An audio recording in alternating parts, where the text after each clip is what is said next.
Hasyim ini punya saudara namanya Muthalib, no? Nah Abdul Muthalib kecil itu pernah derek Muthalib, Muthalib pamannya, ya Abdul Muthalib kecil, berarti Syaibah ini apa? Pernah derek pamannya yang bernama Muthalib. Muthalib wonge gaya, pasti takoki wong, "Iku apa budakku?" Nah, sehingga Syaibah itu terus dijerok Abdul Muthalib. Ya rada sial aja nih. Jadi pamannya itu gaya, kan ganteng. Syaibah ini ganteng. Kalau jalan-jalan sama pamannya, jenenge sinten? Muthalib. Iku diaku budake. Iki sapa? Abdi budak. Terus akhirnya jenenge Abdul Muthalib. Jadi wong Arab paham ya? Tapi namanya Syaibah, napa? Syaibat, makanya wasmuhu Syaibatul Hamd. Mane karo asa iskal, bae Nabi harus jenenge kilap. Kilap maknane asura ngono lek mikir jenenge iku hakim. Ya namanya hakim. Nah, dulu kalau orang berburu itu melibatkan anjing. Karena sering berburu melibatkan anjing disebut kilap. Jadi maknane kilap ya orang yang berburu dengan anjing. Ojo kok langsung mbok mani kilap, asu. Oh, kasus yo. Kasus. Makanya itu hebatnya Imam Berjanji. Beliau darani wasmuhu Hakim bin Murrah. Jenenge kilap iku Hakim. Ya paham napa? Jenenge kilap niku Hakim. Sebagian ulama darani kilap itu isim sifat. Napa? Jadi kalabayak ibu kalban itu anjing sendiri dinamai kalbun itu sebenarnya sudah isim sifat. Bukan alam murtajal ya, tapi alam mangkul ya. Alam apa mangkul? Kalau dalam ilmu nahwu itu alam mangkul. Jadi begini ya, terang nonahwu ya. Alam itu ada dua, ada alam mangkul, ada alam murtajal. Tapi hampir semua alam itu mangkul. Ya, semua alam tuh hampir semuanya itu mangkul. Mangkul itu satu nama yang diambil dari satu makna dalam kosakata, apa? Dalam kosakata. Misalnya Hamida, Yahmadu, Hamdan, apa? Hamida, Yahmidu, Hamdan, atau Yahmadu, Hamdan. Hamdan maknanya pujian, apa? Kemudian Nabi karena orangnya sifatnya terpuji disebut Muhammad, orang yang dipuji. Sehingga nama ini potensi rubah-rubah. Di Taurat itu Nabi gak disebut Muhammad, disebut Ahmad. Di Injil juga disebut Ahmad. Itu tidak masalah karena Hamidah Yahmadu ya, seorang lagi Hamidah Yahmadu. Berarti kalau ingsun Ahmadu, saya muji. Karena Nabi itu orang yang sering muji Allah, menamakan dirinya Ana Ahmadu. Saya ini pemuja Allah. Berarti ana uta ingsun niku Ahmadu muji sapa ingsun Allah ing Allah.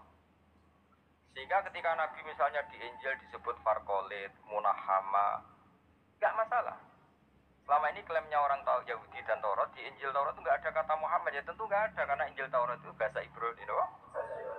Di situ disebut Munahama, kadang disebut Farqolit, tapi maknanya Mahmud atau Muhammad, orang yang di paham ya? Makanya hampir semua alam itu mangkul, apa?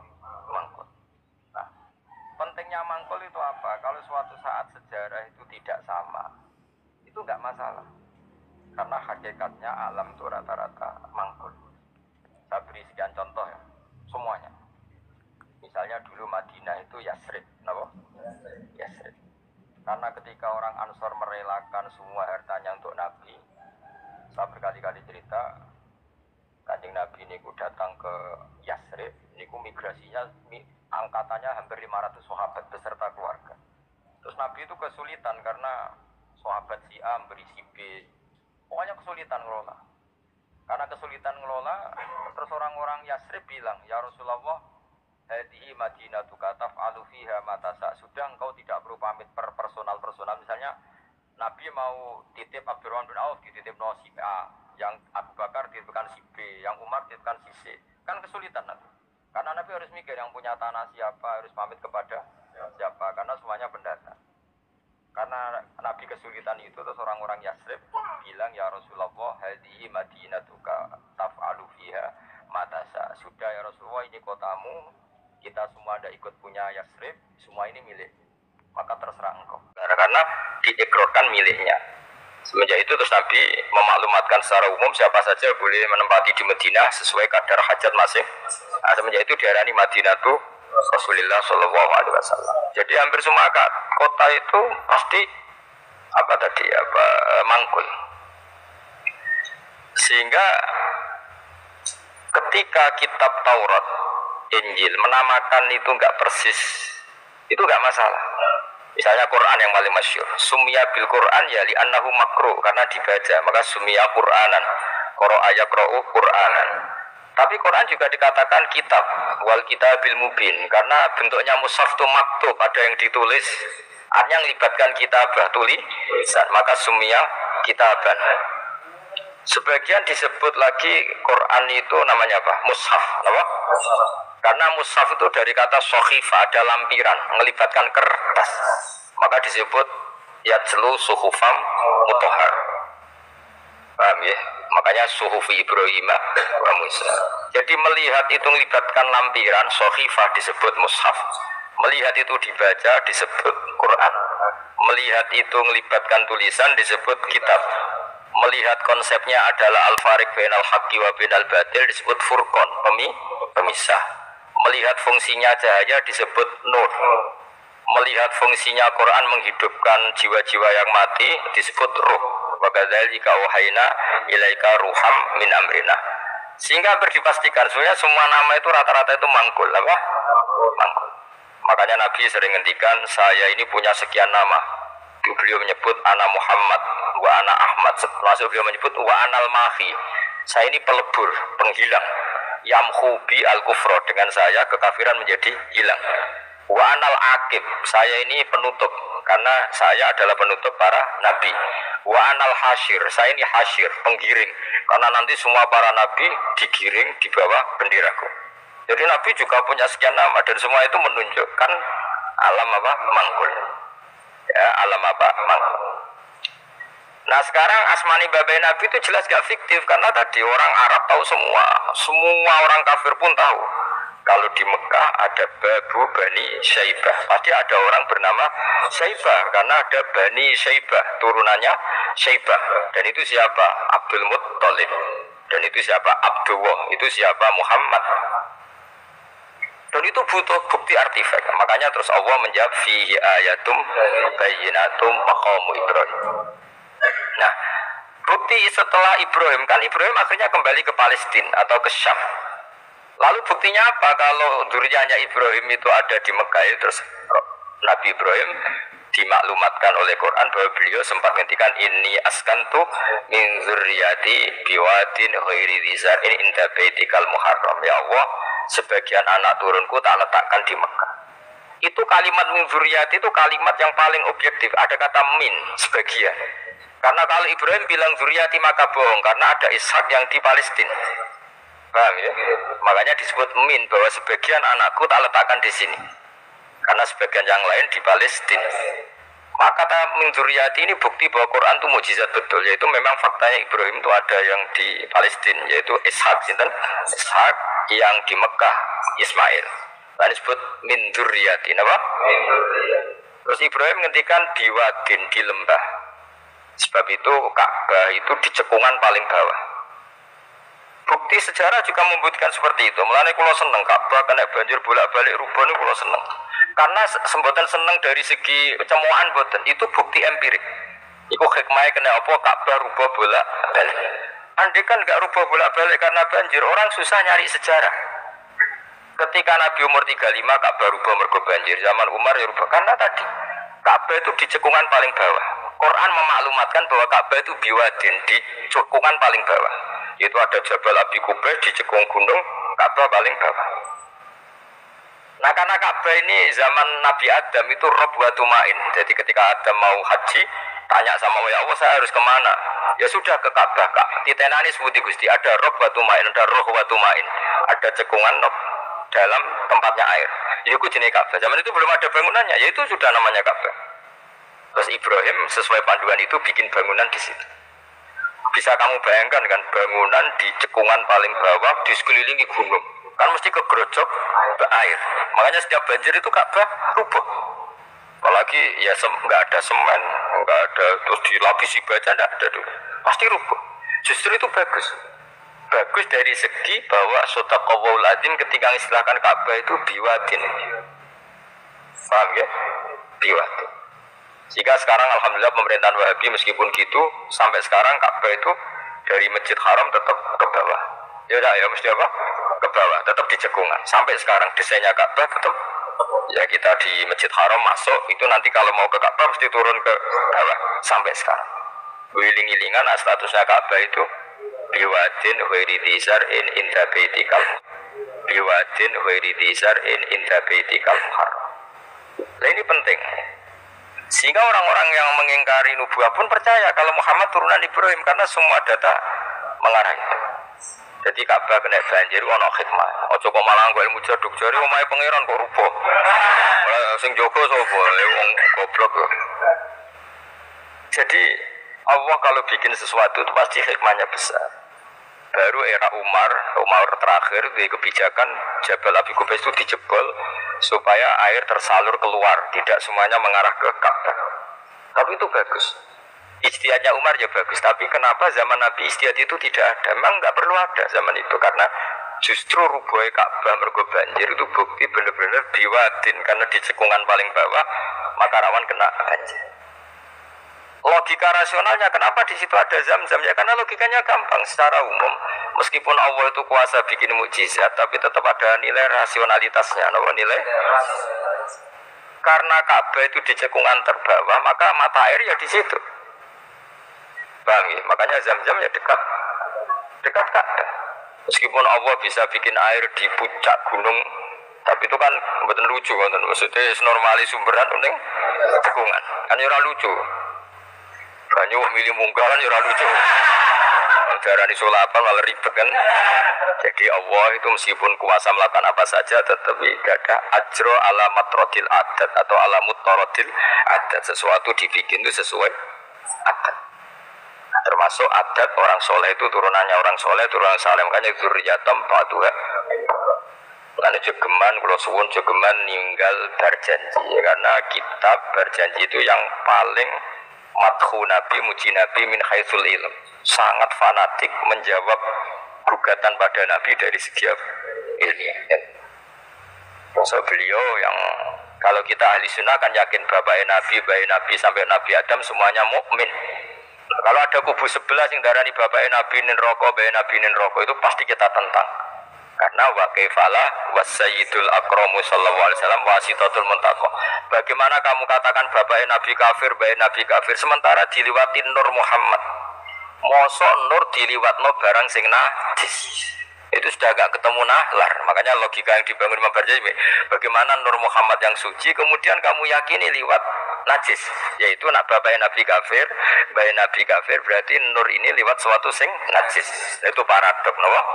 Makanya Dawi tiba wa kaifalah wasayyidul akramu sallallahu alaihi wasallam wasitatul muntaqah. Bagaimana enggak bapaknya Nabi suci, wong itu liwatane Nur yang suci. Nah, terus ada beberapa iskal kecil misalnya, lalu bagaimana dengan sejarah yang populer kalau Azar itu bapaknya Ibrahim, sementara Azar terkenal kafir. Nah, itu oleh ulama dijawab, ketika Nur Muhammad masih di Azar itu dia belum kafir. Setelah Nur ini pindah ke Ibrahim, berarti Azar wis melompong tanpa Nur Muhammad, baru soro kafiron, baru setelah itu Azar menjadi kafir. Jadi kafir terlambat kira-kira Azhar zaman ditunggani Nure Nabi itu tidak. Paham ya? Pak gue yang pondok lu ijek apal juz sama sekali mulai wis ora apal. Nah, atau jawaban kedua Azhar dikatakan bapak itu majas, hakikatnya hanya paman, apa? Paman. Jadi ada jawaban dua ulama ya. Yang satu menjawab apa? Madama Nur Muhammadin fi Azhar, masih dia Muslim atau mukmin. Ketika Nur Muhammad sudah pindah ke Ibrahim, berarti Azhar kan melompong. Nah, ini terus sorok kafiron. Atau sebagian ulama aja Azhar itu paman, disebut bapak itu majas. Tapi jawaban itu menurut saya ada setuju yang normal saja, karena nanti sorry Imam Ghazali zalat sikoh bil alfat, nanti keribetan apa? Orang kemudian nggak percaya dengan lafaz, karena setelah pada kata bin ikut tenan Torah, karena ada kemungkinan majas kan terus ribet. Makanya banyak ulama yang milih jawaban pertama ya, madama nurun nabi fi Azhar, itu Azhar belum kafir. Setelah ada intiqalun nur, peralihan nur ke Ibrahim, Azhar baru kafir. Ya, itu biasa, itu lebih gampang. Tapi kita tetap yakin bahwa Nabi, bapak Nabi ila Adam niku semuanya mukmin. Nah, alasannya apa?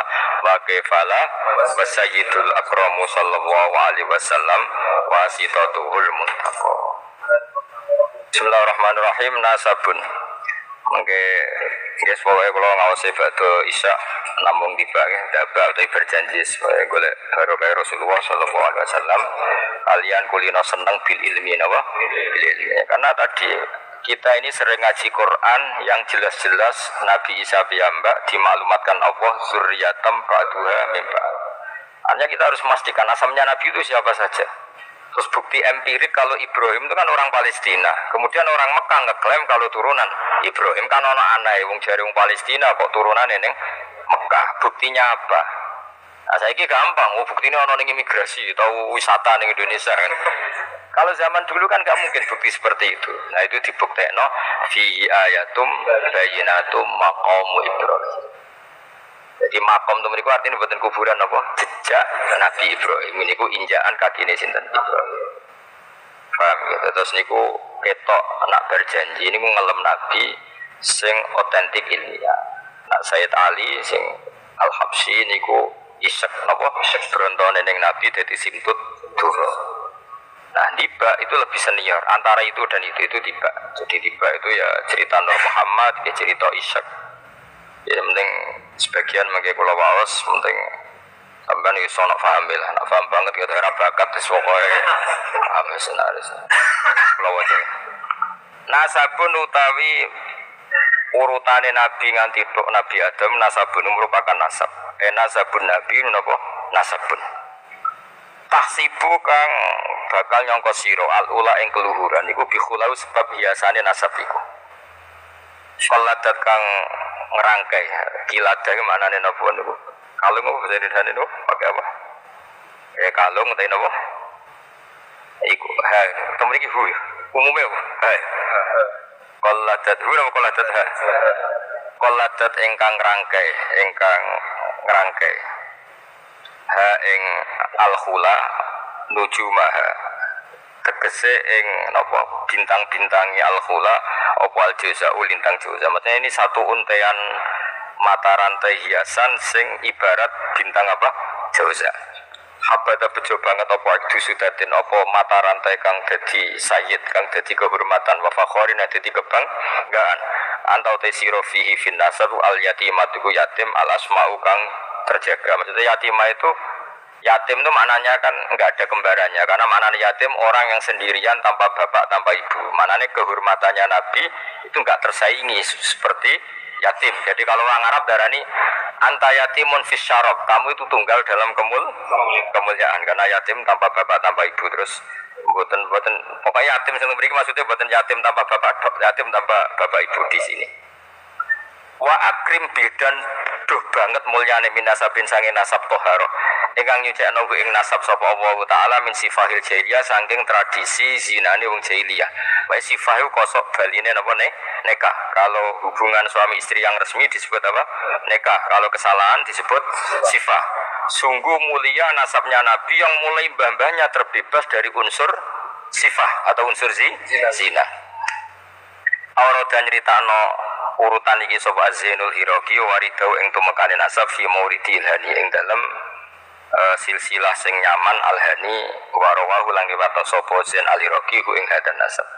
Saya ulang lagi ya, Nabi itu figur yang spesial dan Nabi ini pasti nanti ngaramkan zina. Ya Nabi ini pasti nanti ngaramkan kayak apa susahnya kalau misalnya wong mbam dhewe ngono, buyutem dhewe ngono. Maka supaya tidak seperti itu abai Nabi terbebas dari zina, mbahnya terbebas dari zina, buyutnya sampai Nabi Adam, semua mbah-mbahnya Nabi terbebas dari zina. Allah menjaga itu supaya demi kehormatannya Nabi Muhammad SAW.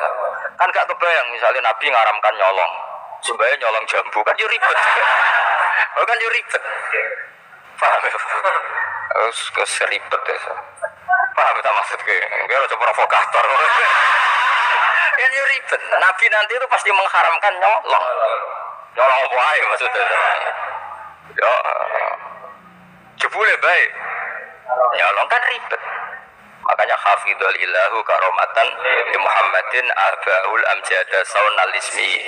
Jadi bapaknya Nabi, mbahnya Nabi, punya semua terjaga dari perilaku yang buruk. Jagani nanti cucunya ini akan mensyariatkan sesuatu yang baik. Nanti kan mesti tercemooh gaya Muhammad anti zina mbahmu ya gitu kan ribet. Gayamu ngaramno nyolong mbahmu nyolong kan ribet. Sehingga untuk menyelamatkan namanya Nabi itu didesain Allah turunane wong soleh, mbaya soleh, buyute soleh. Iku jenenge napa? Hafidhul ilahu karomatan di Muhammadin abahul amjada saunal ismi. Oh, tadi kena bengak-bengok paham napa? Saya paham ya? Ya lumayan wis. Serasa amin ra paham ya apa-apa. Kayak Madura, tak boleh.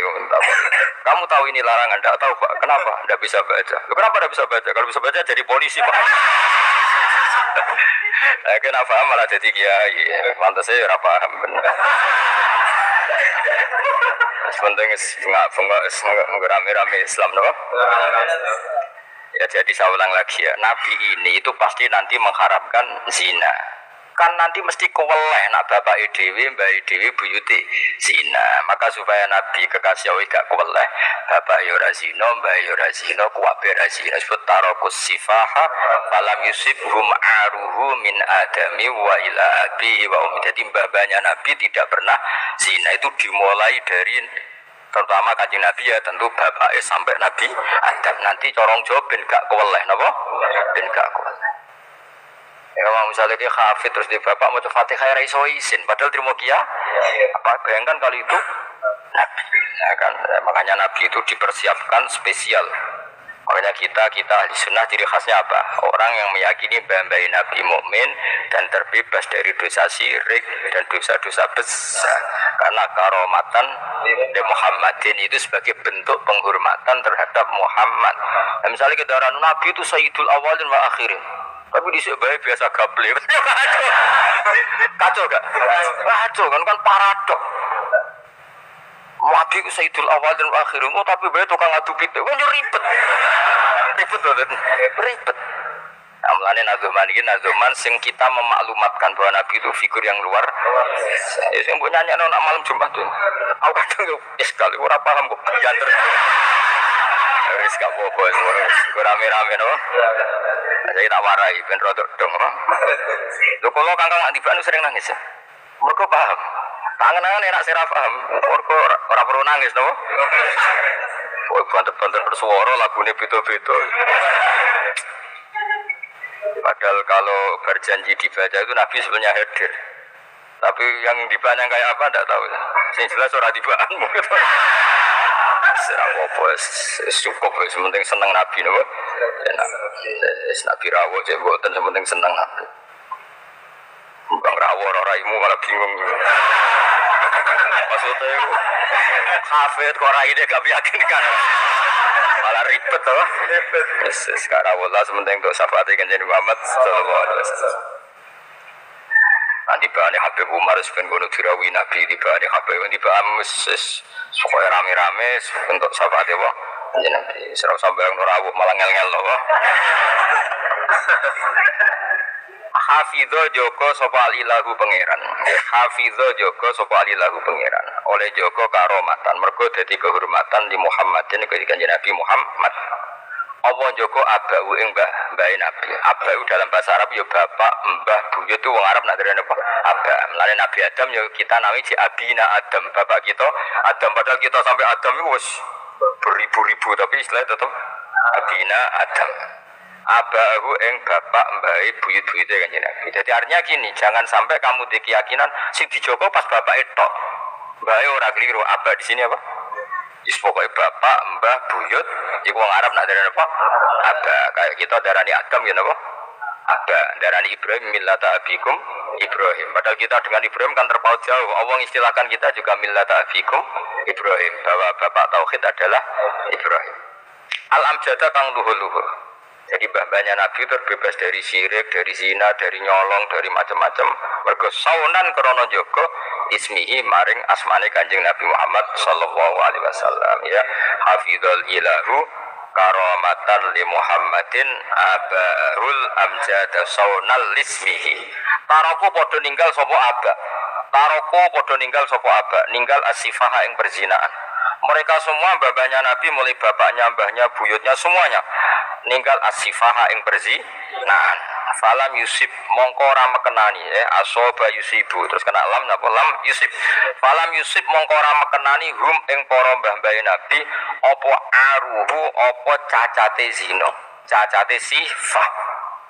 Mergo min Adam min sangking mulai Nabi Adam wa ila abi tumeka maring abahe Nabi wa ummihi lan ibune Kanjeng Nabi. Mergo kabeh iku hafizul ilahu karamatan li Muhammadin abahul amjada saunal ismihi. Sarotun utai mbah-mbahe Nabi iku figur-figur sing terhormat. Sarot itu jaman. Sarotun te mbah-mbahe Nabi iku figur-figur sing terhormat. Saro kang dadi lumaku apa nurun nubuwati apa cahaya kenabian fi asari rihurorihim ing dalem sir-sire seru rahasia-rahasiane baduk-baduke atau wajah-wajahe babai Nabi al-bayyati kang jumlorot. Karena nur nubuwah ini nur, mosok liwat perzinaan. Perzinaan itu kan sangat hina, mosok diliwati nurin nubuwah. Orang yang pernah zina ini orang yang hina. Mosok wong tahu zina sing hina kemudian diliwati nur nubuwah. Itu banget gak pantas ya, apa banget? Gak pantas ya. Makanya nur nubuwah hanya lewat figur-figur yang tidak pernah zina. Itu jenis apa? Sarotun saro nurun nubuwati fi asariri hurorihimul bahiyah. Wa badarolan pertelo apa badruhu apa napa purnamane Nabi. Apa badruhu apa purnamane Nabi fi jabini jadi yang dalam pilingane bayi Nabi rupane Abdul Muttalib. Artinya ketika sudah dekati lahir, nur itu bukan sekedar diganya, tapi secara fisik muncul nganti ning napa jabin ning napa. Jika kuna namanya apa begini? Pilingane Abdul Muttalib wa bihi lan babe Abdul Muttalib rupane Abdillah. Terus kula suwun nggih diantar. Meskipun nanti misalnya ada beberapa teks hadis sing zahiri kaya babe Nabi musyrik. Itu gak penting. Kita takwil apa? Kita takwil. Misalnya gini. Babe Nabi ku ala dini qaumi. Ya ala dini qaumi memaknani tradisi napa? Tapi ora sampai dini qaumi sampai babe Nabi melakukan syirik. Paham ya? Jadi misalnya ana riwayat babe Nabi ku ala dini qaumi. Dan kaumnya jahiliyah zaman itu adalah apa? Syirik. Yaitu kita takwil maknanya din itu tatanan apa? Karena din maknanya sebenarnya agak agama, din itu tatanan. Makanya di surat Yusuf disebut maka naliyakhudha akhahu fi dinil malik illa ayyasha Allah. Din itu maknanya apa? Tatanan. Ya apa? Tatanan. Nah, paham globalin malik ya. Kalau ada zahirnya hadis sahih, selama ini dalil Wahabi biasanya kan berdasar hadis sahih. Kalau kita tidak cukup hadis sahih, tapi ditakwil atau dimaknai sesuai tradisi madzhab ahli sunnah wal jamaah. Karena lafaz tok itu tidak cukup meskipun itu hadis sahih. Ya saya ulang lagi, lafaz tok itu tidak cukup meskipun itu harus ditakwil. Nah cara mentakwil gimana? Kita ini berpikiran secara detail, secara objektif. Mosok bayi Nabi kafir, koyo opo ora pantes. Nanti Nabi ini orang yang paling anti kekafiran. Ya, Nabi ini kan orang yang paling anti kekafiran karena diutus menghilangkan kekafiran. Terus kayak apa mudahnya Abu Jahal CS kalau mencemooh dia mat menghilangi kafir. Lah itu bapak kafir. Bam. Kan ribet toh? Ribet. Karena bapak ora hafid kuwi nang bapak mesra hafid. Pokoke penake aman toh? Kenapa goblok lho untuk turunane? Kan lebih gampang ya. Lebih gampang. Lalu kalau kan makso sampean ya angel. Yes, tapi menang-menang akhiri nasab no. Jadi gue sampean so ceritane putumu terakhir gak goblok. Iku aku. Lah, tapi ya Pak, bisa bang cek goblok. Buyotem sing berhasil mengakhiri iku. Ya, jadi eling-eling ya. Terus teks hadis sahih lah, itu jaminan maknanya seperti itu. Makanya baca sarah. Lah sarah itu nanti yang mentakwil apa? Yang mentakwil. Karena tidak segampang itu ya dalam memaknai hadis. Wah kita maknani hadis anut tradisi mazhab ahli sunnah apa? Wal jamaah. Jadi yang berpikir hafizul ilahu karamatan li Muhammadin abahul amjad saunal ismi karakus sifah hafalam yusifhum aruhu min adami wa ila abi.